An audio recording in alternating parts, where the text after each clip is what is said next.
I think it's really important to understand the role of the super wealthy right-wing funders of this movement, because they are increasingly driving the process.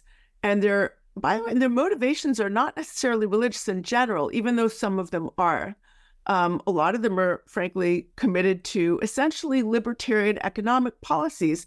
And this group includes people like Jeff Yass and Barry Seid and others who are not Christian, by the way, or Seid, who is Jewish.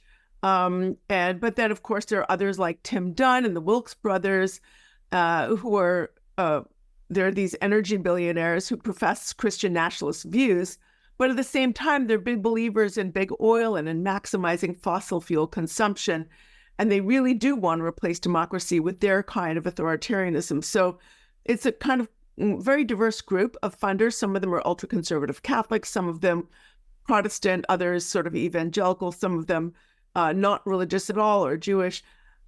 But this kind of big money will always seek to preserve itself. And one way or another, it will do so by subverting democracy. I mean, Barry Seid, for instance, donated $1.6 billion to form a trust called the Marble Freedom Trust, which is dedicated to inserting, to promoting right-wing politics. He put Leonard Leo in charge of it. Leonard Leo, as you know, was a head of the Federalist Society, is known as a money man of the religious right. He's played an enormous role in shaping the courts, in funding candidates for the courts, people with a correct ideological approach.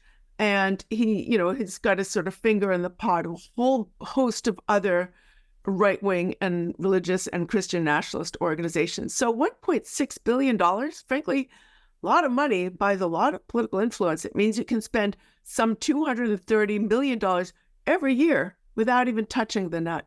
And that's only one out of so many